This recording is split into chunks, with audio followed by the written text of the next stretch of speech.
Bienvenidos a un nuevo episodio de ARGI, el lenguaje de la convergencia, el video podcast de la Cámara Argentina FinTech. Como siempre, conversando con todos los protagonistas de la industria financiera y tecnológica de la Argentina.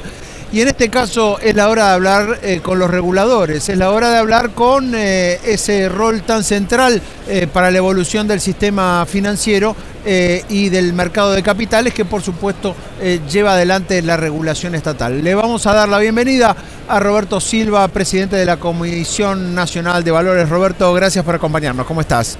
¿Qué tal? Hola, muchas gracias, Fernando.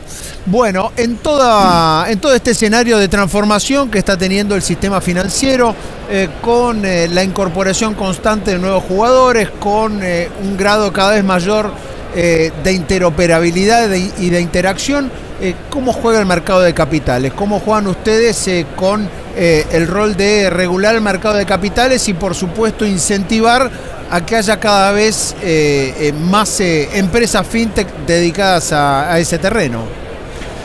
Bueno, a ver, te diría que han sido 2 años, casi 2 años muy intensos, que la que está en proceso de cambio no solo la industria financiera, sino la Argentina. A nosotros obviamente nos toca un cierto capítulo dentro de la parte financiera, y en eso nos hemos enfocado en estos casi 2 años, donde hemos trabajado muchísimo. Hace poco sancionamos la resolución número 100, la resolución general número 100, cuando el organismo tiene 1089 resoluciones. O sea, en 2 años hemos hecho el 10% de lo que se ha hecho en 57 años. Y esto tiene que ver un poco con lo que queremos hacer. Entonces, lo primero que nos pasó cuando uno mira para atrás es, cuando asumimos la gestión, la CNB era solo sinónimo de mercado de capitales. Ahora es sinónimo de mercado de capitales más por lo menos una parte del mundo cripto. Así que hay todo un área nueva en el cual hubo que trabajar muchísimo. Y lo segundo que a mí me gusta siempre recordar cuando hablo de estos temas es que CNB tiene de mínima 2 objetivos, que uno podría sintetizar en el desarrollo del mercado por un lado, pero a la vez en la protección del inversor. Y ese balance no es tan fácil. Si querés que agregue un poco más, somos un regulador en un gobierno que tiene un esquema de desregulación, con lo cual, digamos, tenemos que mirar cada regulación con muchísimo cuidado para ver que se justifique. Tal vez en ese sentido nuestro lema es tener tanta regulación como sea necesaria, pero tan poca como sea posible. Bien. Allí me quiero quedar un momento en el mundo cripto. Ustedes lanzaron y desarrollaron un poco obligados por la normativa internacional, pero también con esa vocación de desarrollo del sistema, todo el registro de los PSAB, de los proveedores de servicios de activos virtuales. Hoy por hoy, ya con ese camino ya desandado, ¿qué conclusión sacan? ¿Qué consiguieron para la normalización del mundo cripto en la Argentina y qué es lo que falta? Bueno, no sé si me animaría a decir que ese camino ya está andado. Claramente lo hemos empezado, pero digamos, nos quedan muchos pasos. Como bien decís, el gatillador de todo esto fue el Gafi el año pasado, en la 4ª ronda de la evaluación que enfrentaba a Argentina, que tenía un serio riesgo de descender a la lista gris. El Gafi pedía ciertas cosas, entre ellas, o entre muchas otras, que los sujetos obligados fueran los PSABs, y ello llevó a que se sancionara una ley, que es la 27739, que llevó a la regulación. Entonces, a partir de esa ley, nosotros hicimos primero un registro, después una regulación. Esa regulación salió a consulta pública. Finalmente la norma final se aprobó en marzo del año pasado, en marzo de este año, y la misma prevé que entre en vigencia a lo largo de todo este año. Una de las partes que prevé esa norma es la readecuación de los sujetos que estaban en el registro, donde se le piden más datos a lo que era un mero registro. Ese proceso está en marcha, no está culminado todavía.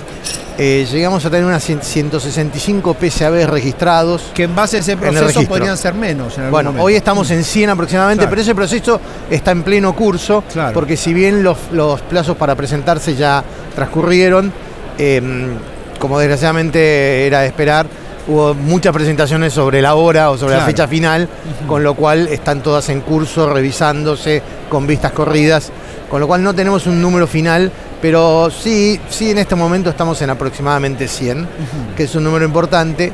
Y tal vez lo que te quiero desmarcar para ver lo que pasa en otros países uno dice, bueno, está bien, Chile tiene su ley fintech, que no es un approach exactamente igual.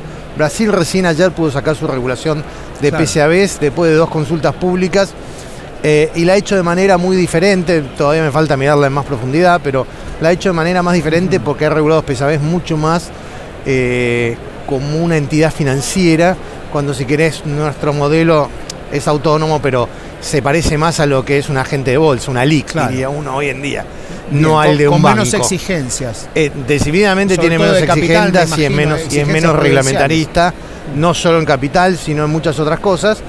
Es una norma que nosotros nos preocupamos mucho y esperamos haberlo logrado, creemos que sí, que tenga un equilibrio entre lo que era el mandato legal de la ley, que es bastante duro, y lo que es fomentar la innovación, no asfixiarla, ser suficientemente flexible y seguir teniendo una política pro cripto, porque al final del día queremos que sea una industria que se desarrolle en la Argentina. Bien, en ese desarrollo hay siempre un flanco abierto, que es la participación de los bancos en el mundo cripto, que eso desde luego no dependería de la CNB, sino del Banco Central, pero digo, este esquema regulatorio actual contempla también que en algún momento el Central toma la decisión de habilitar a los bancos de participar de la comercialización de criptomonedas. Bueno, tengo que ser muy cuidadoso de no invadir jurisdicciones, obviamente, pero sin duda que le corresponde al Banco Central, que tiene una norma donde no permite a los bancos hacer nada vinculado a cripto, ni siquiera ni para ellos ni para sus clientes. Es una norma que viene del gobierno anterior.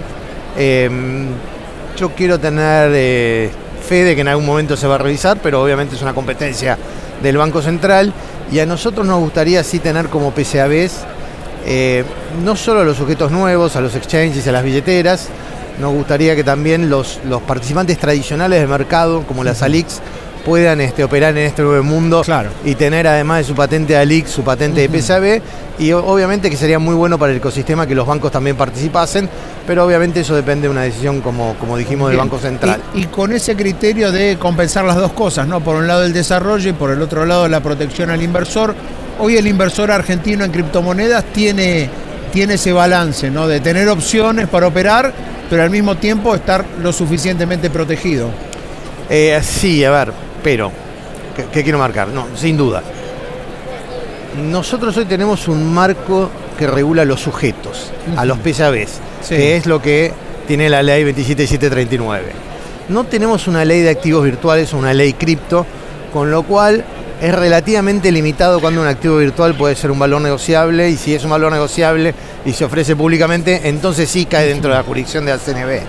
Con lo cual hay un montón de activos virtuales que están fuera de la jurisdicción de la CNB, que no tienen un marco específico como es la ley de mercado de capitales, que obviamente tiene el marco general, porque la Argentina tiene un código civil y comercial, tiene un código penal, tiene una ley de defensa del consumidor, digamos, todas las cosas que hay generales que aplican cuando no tenés un marco específico. Eso le aplica a los activos virtuales, pero la mayoría de los activos virtuales están fuera de la ley de mercado de capitales.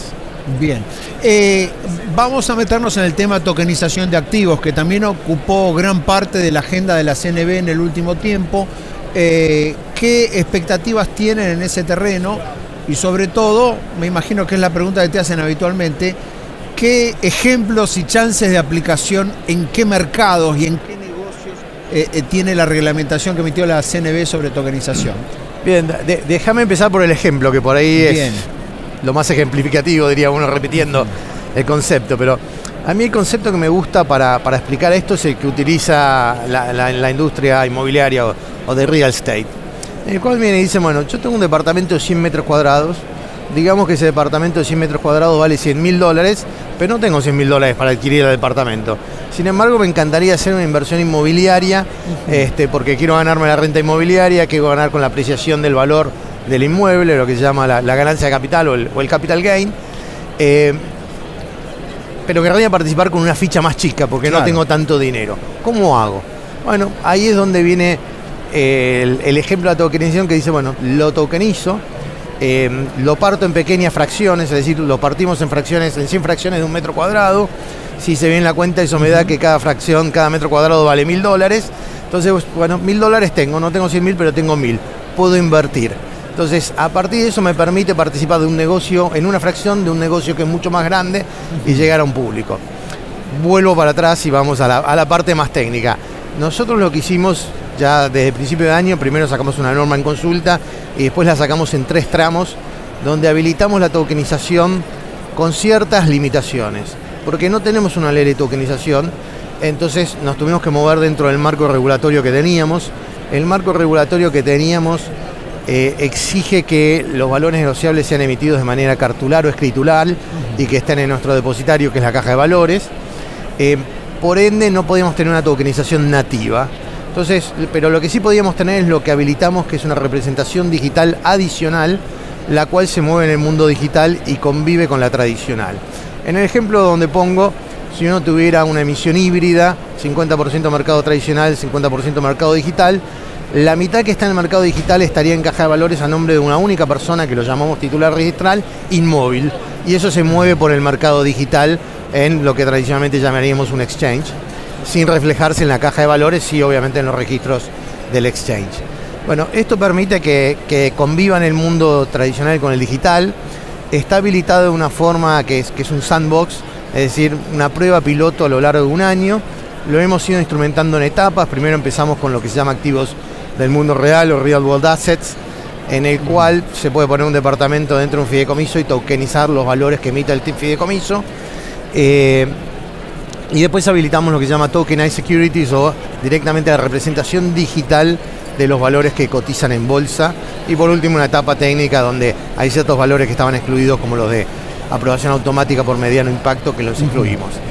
Muy importante acá, lo que cambia es la tecnología, digamos. Toda la parte que está digital está representada en las tecnologías que se conocen como DLT o TRD, Decentralized Ledger Technology, o tecnología de registro distribuido.